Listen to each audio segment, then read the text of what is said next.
Amis internautes, bonjour. C'est avec joie que je vous retrouve aujourd'hui pour une nouvelle étude sur le thème du réveil et de la réforme, notre sujet de ce trimestre. Aujourd'hui, nous parlerons de la confession et de la repentance, qui sont présentées comme des conditions de réveil. Pour débattre de ce sujet, deux pasteurs que vous connaissez déjà m'accompagnent. Charlie Raison et Valdeir. Mais avant tout, nous voulons réclamer la présence divine par la prière. Est-ce que Charlie, tu veux nous conduire en prière? Seigneur, nous voulons te remercier pour cette opportunité d'étudier ta parole, de nous laisser imprégner, toucher par ces différents thèmes, et en particulier sur ce thème de la confession et de la repentance. Veuille nous illuminer et nous accorder toutes tes bénédictions à nous autant qu'à nos amis internautes, afin que cette étude puisse nous nourrir et nous donner une foi encore plus forte. Nous t'en prions dans le nom de Jésus-Christ. Amen. Amen. Confession et repentance. On a tous plus ou moins une notion de ce que représente la confession et la repentance dans la vie de tous les jours.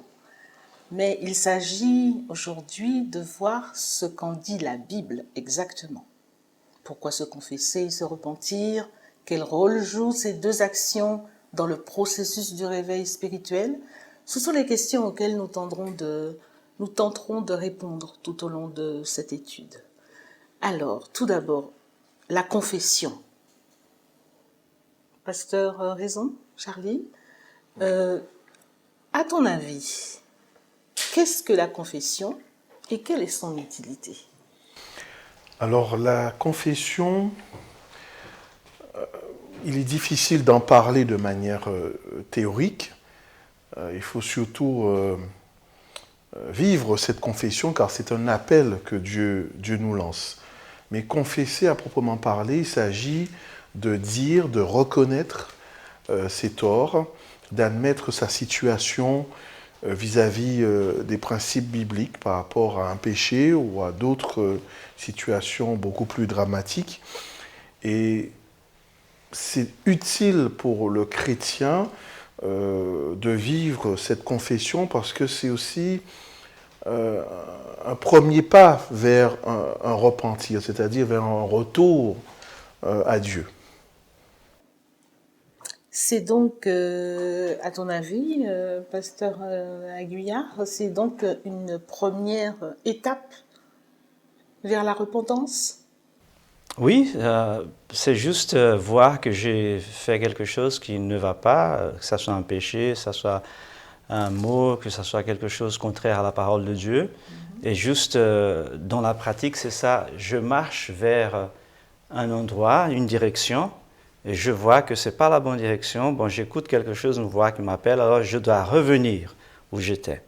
Alors ça, c'est le repentir. Et là, vraiment, c'est un pas après la confession. Après, qu'on confesse le péché. Ouais. Alors, si on tient compte du texte du Lévitique chapitre 5e, verset 5, il y a une autre idée qui pourrait compléter la repentance, la confession, c'est aussi le fait de réparer. Parce que celui qui reconnaissait, qui confessait, devait réparer dans la mesure du possible. Nous retrouvons cette idée dans le Lévitique, mais dans d'autres textes, notamment dans le Nouveau Testament. On pourrait aussi prendre l'exemple de Zachée. Lorsqu'il fait cette rencontre avec le Christ, qu'il reconnaît son état, de lui-même, il propose de donner la moitié de ses biens, de donner le quadruple s'il a extorqué quelqu'un. Donc, on voit qu'il y a aussi le fait de reconnaître, mais dans la mesure du possible, de réparer aussi. Donc la repentance ne peut pas rester seulement théorique, elle doit également avoir un côté pratique. Un côté pratique pour bien signifier que que l'on a été touché par le Seigneur, qu'on reconnaît une faute et qu'on a tellement d'amour pour celui qui a été notre victime, si bien qu'on a envie de tout faire pour réparer, pour réhabiliter. Est-ce que nous pouvons voir ce qu'en dit la Bible? Est-ce que nous pouvons lire quelques passages bibliques concernant la confession déjà? On pourrait lire un texte dans le Nouveau Testament, un Jean chapitre 1er, le verset 9. « Si nous reconnaissons nos péchés, il est juste et digne de confiance. Il nous pardonnera nos péchés et nous purifiera de toute injustice. » Donc ce texte insiste effectivement sur le fait de reconnaître, le fait d'accepter aussi le pardon de Dieu, et bien plus de laisser Dieu nous purifier, c'est-à-dire d'aller en profondeur pour extirper les mauvaises motivations qui nous ont amenés à commettre un péché, par exemple. Et c'est quelque chose que nous ne laisse pas statique. Il faut agir. Il faut agir verbalement, il faut faire quelque chose, il faut aller en avant par rapport à cette confession ou par rapport à se repentir. Il faut faire un pas vers Dieu ou vers quelqu'un d'autre contre qui on a commis quelque chose. Il y a quelque chose d'important, il me semble, dans la confession, c'est le fait de reconnaître exactement son péché, de le nommer. Je crois que c'est très important. On ne peut pas rester très vague comme ça, sans parler du sujet, du problème, de toucher vraiment ce qui s'est passé. Et alors, c'est important qu'on dise vraiment, qu'on touche le sujet vraiment comme il est. C'est vrai qu'en français, nous avons beaucoup de termes pour expliciter ce que nous faisons de mal. J'ai commis une faute, je suis passé à côté. Nous avons dans notre langage beaucoup d'éléments pour nuancer. Et si nous nous référons à la Bible, nous voyons par exemple dans le psaume 32, que nous lirons très certainement, que David, il exprime son état. Il dit ce qu'il fait et quelles ont été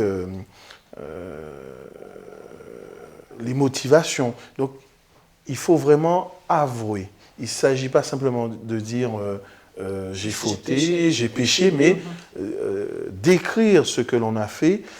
Alors, on pourrait se poser la question pourquoi, puisque Dieu le sait déjà, mais pour nous-mêmes, il est important d'en être libéré, mais il me semble que c'est aussi important, surtout lorsque je blesse quelqu'un, que la personne puisse sentir et reconnaître également que je reconnais et que je décris, et c'est une manière de réhabiliter en disant oui, c'est vrai, je me suis mal comporté, je n'aurais pas dû dire ce que je t'ai dit, donc ne pas rester vague mais précis dans un souci de réhabiliter l'autre aussi. Justement, tu as suggéré un texte, nous allons le lire. Est-ce que Vadeir, tu peux nous lire? Oui, c'est Psaume 32, 1 à 8.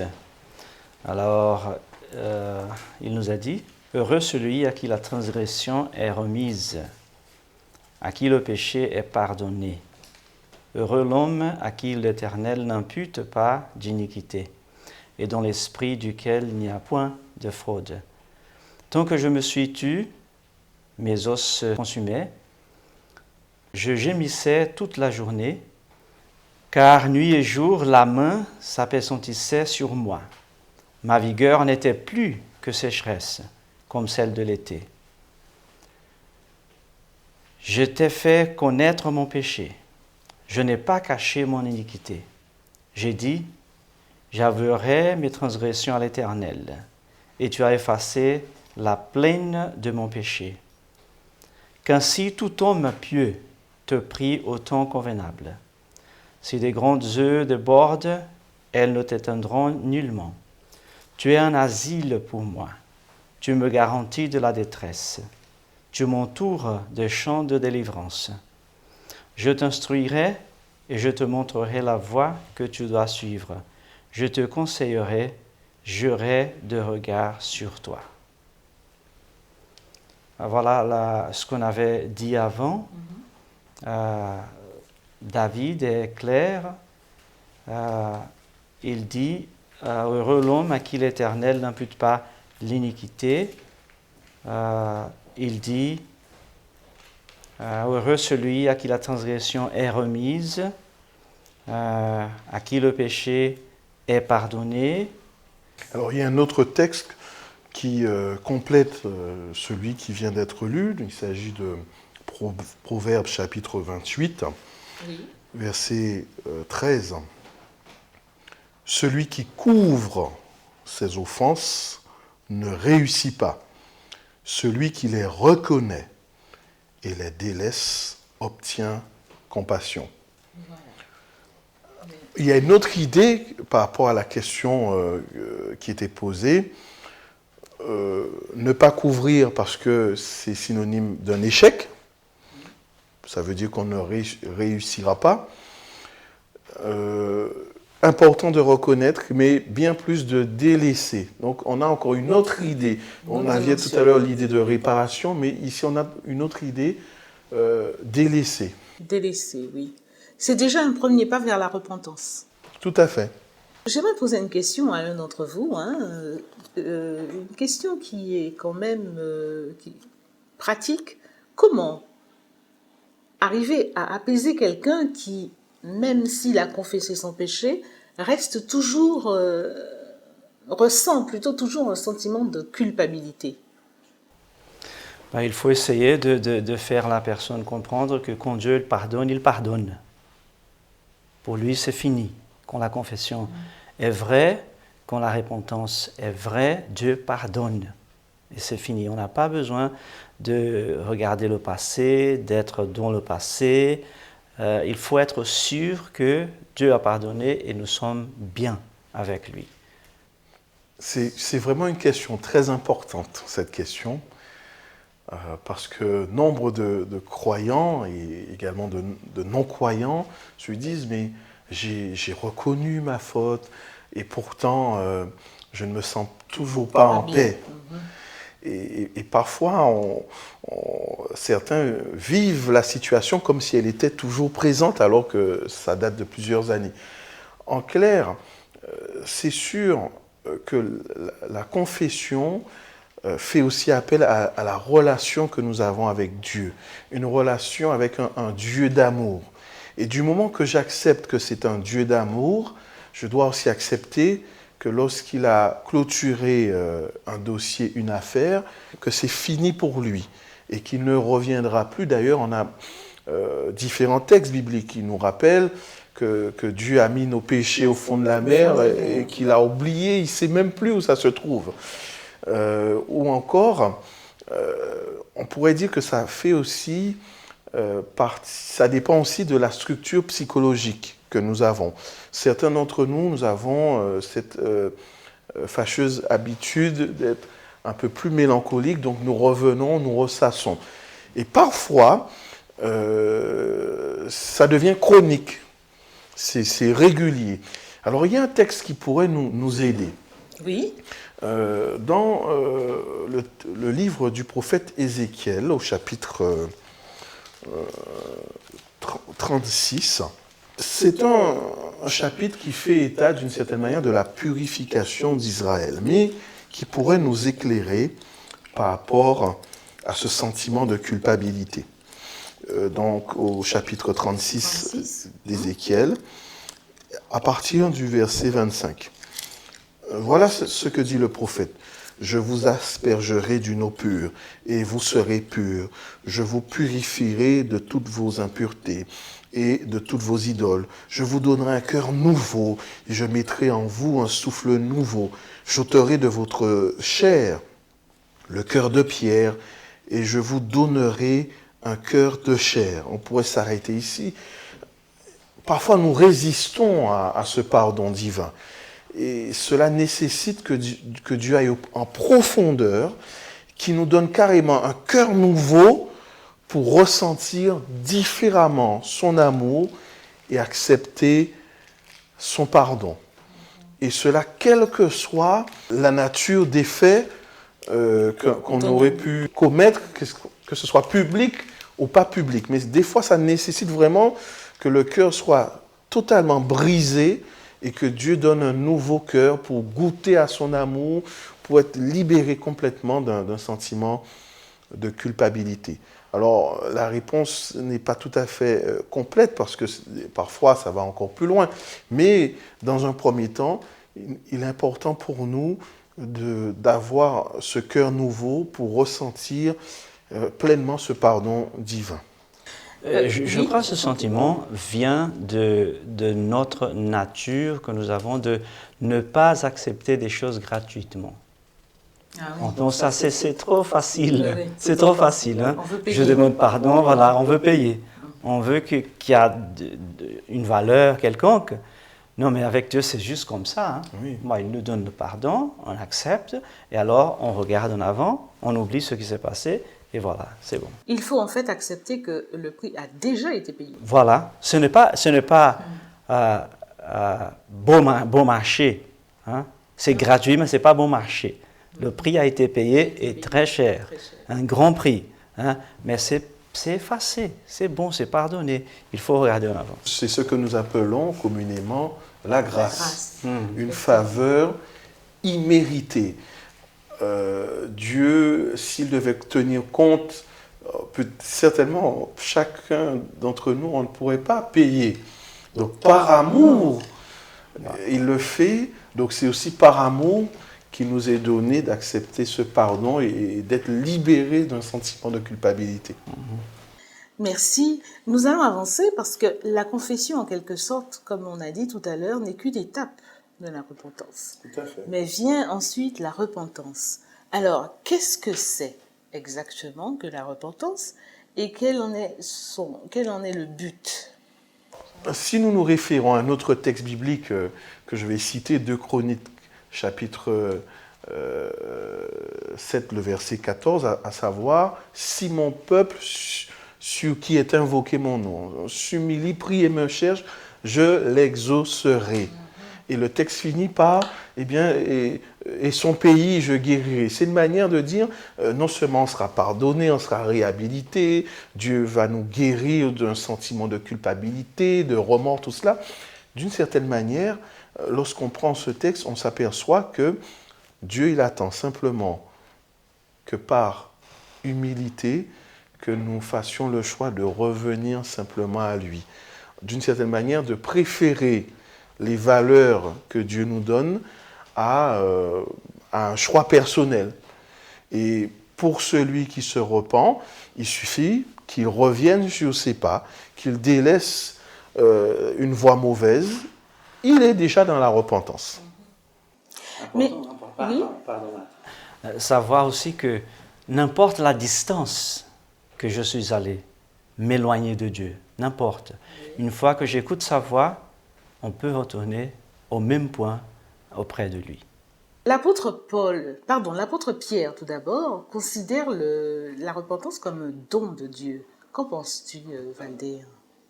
Oui, parce que ça, c'est pas né de nous-mêmes. Je n'ai pas ça en moi-même. L'être humain n'a pas ça en lui-même. Ça vient de Dieu, c'est un don de Dieu. C'est comme la grâce aussi, Paul dit, c'est un don de Dieu. Alors, ça, c'est ce que Dieu met dans notre cœur, cette envie de repentir. Pour l'avoir vécu personnellement, lorsqu'il est question de la repentance comme un don, je pense que l'apôtre Pierre, dans ce livre des Actes, chapitre 5, décrit vraiment. Dieu donne la repentance. Pourquoi? Parce que je m'aperçois que même lorsque c'est évident, même lorsque c'est clair, il m'est arrivé de résister au fait de reconnaître. Ou encore, si je ne résiste pas, il m'est arrivé de justifier. de trouver des explications pour me dédouaner.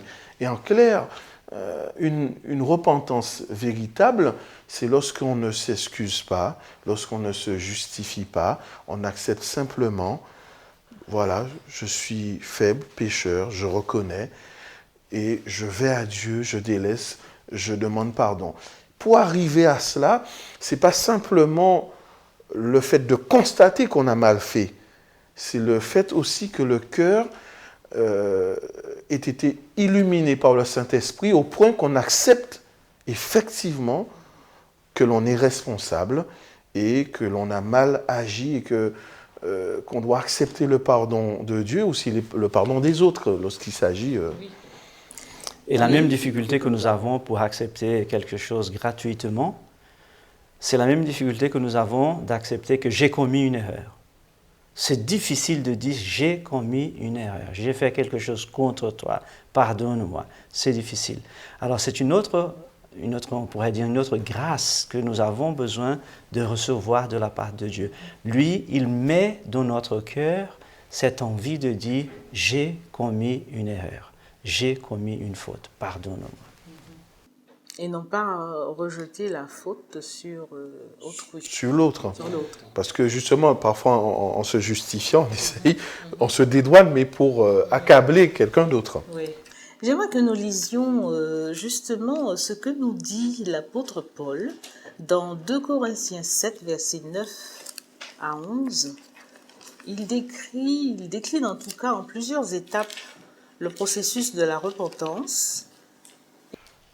Maintenant, je me réjouis, non pas de ce que vous ayez été attristés, mais de ce que votre tristesse vous a apporté un changement radical, car vous avez été attristés selon Dieu, si bien que vous n'avez subi de notre part aucun dommage. En effet, la tristesse selon Dieu produit un changement radical qui mène au salut et que l'on ne regrette pas, tandis que la tristesse du monde produit la mort. Voyez donc ce que cette même tristesse selon Dieu a produit en vous. Quel empressement, bien plus, quelle défense, quelle indignation, quelle crainte, quelle vive affection, quelle passion jalouse, quelle juste punition. Vous avez montré à tous égards que vous étiez purs dans cette affaire. Paul, il décrit tout le processus. Tout le processus, exactement. En gros, j'ai noté trois grandes étapes. Le chagrin selon Dieu, nous en avons parlé. Ensuite, la confession sans blâmer autrui. Oui. Et ensuite, et surtout, l'abandon de ce que nous avions fait de mal, du péché. Tout à fait. Hein?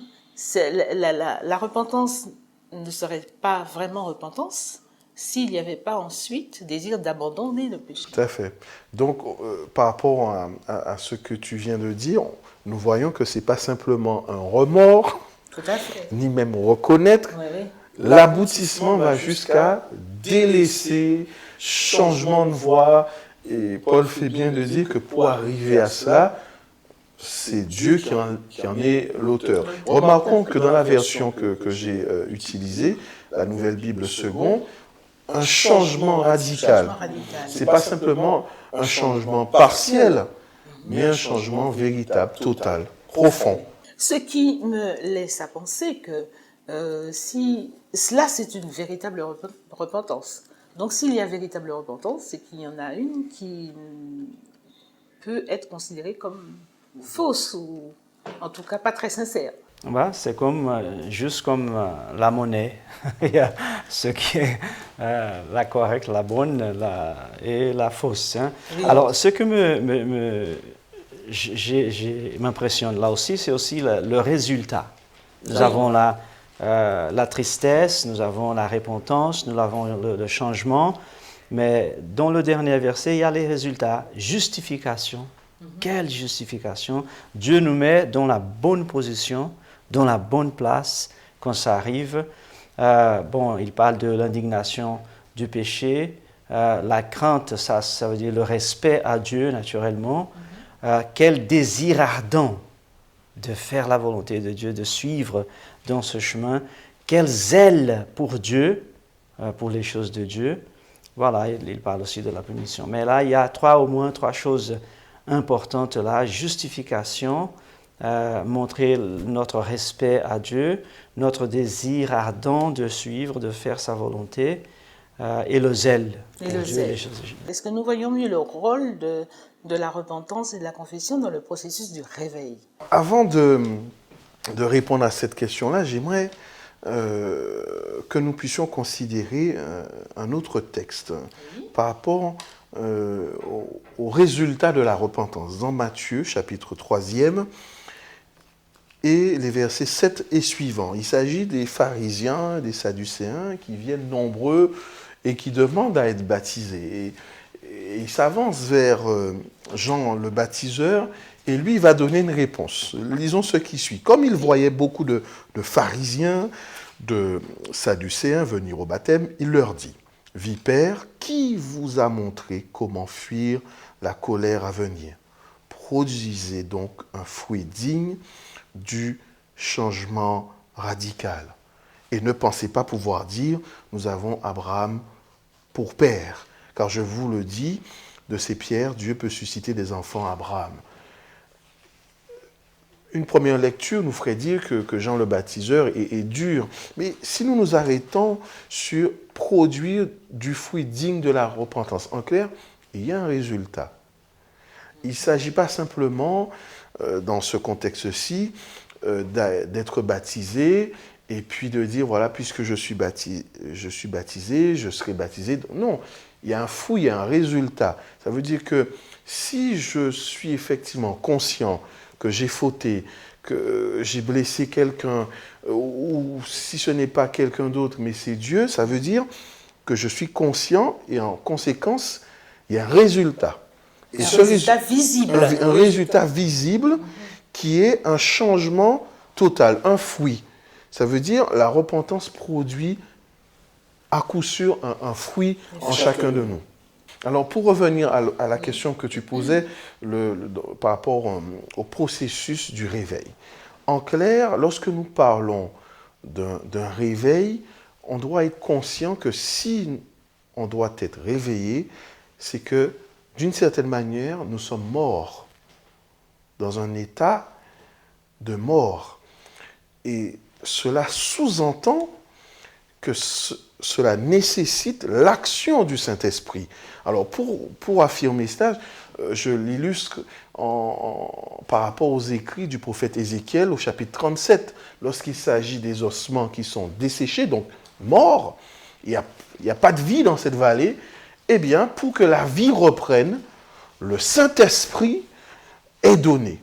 En clair, pour arriver à vivre pleinement un réveil, à vivre pleinement la repentance, la confession, nous avons besoin de la dynamique du Saint-Esprit dans notre vie. C'est nécessaire.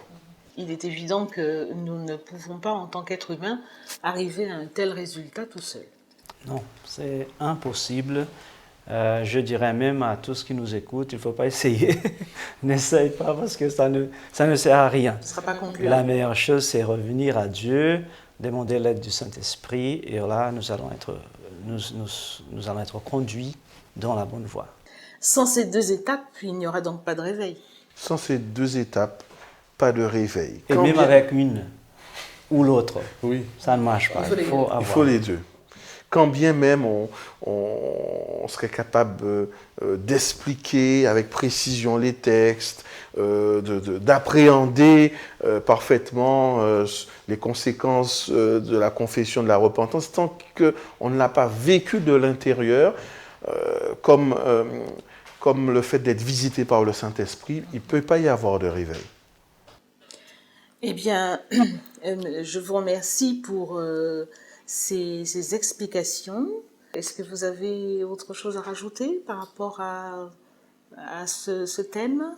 Il faut que chacun se regarde soi-même à la lumière de la parole de Dieu, à la lumière de ce que nous connaissons, comme volonté de Dieu, et que chacun puisse regarder ces deux thèmes, ces deux choses, repentance et confession, pour voir où est-ce qu'on est.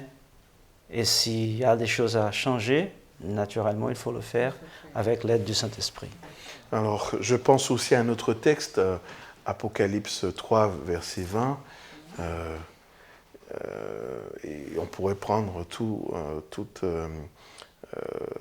la lettre, mais c'est vrai qu'il frappe à la porte de notre cœur. Et l'un des messages que le Christ a à nous donner, c'est « Aie donc du zèle et repens-toi ». Une manière de le comprendre, c'est-à-dire sois motivé, sois zélé dans ta repentance, dans ta manière de revenir vers Dieu, de délaisser ce qui est mal, sois zélé. C'est vrai que nous sommes zélés pour de nombreuses choses, mais il nous appartient maintenant d'être zélés dans un retour authentique vers Dieu pour qu'un réveil et enfin une réforme puissent se produire.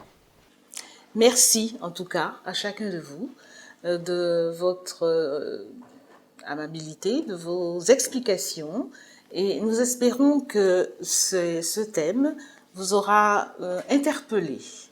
Confession, repentance, en effet, deux éléments qui ont une importance capitale dans le réveil préparant à la réforme, puisqu'ils libèrent et allègent et guérissent le fardeau de l'âme.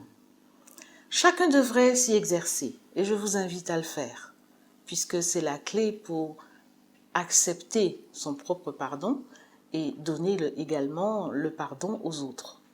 En un mot, vivre de meilleures relations avec le Seigneur et avec les autres.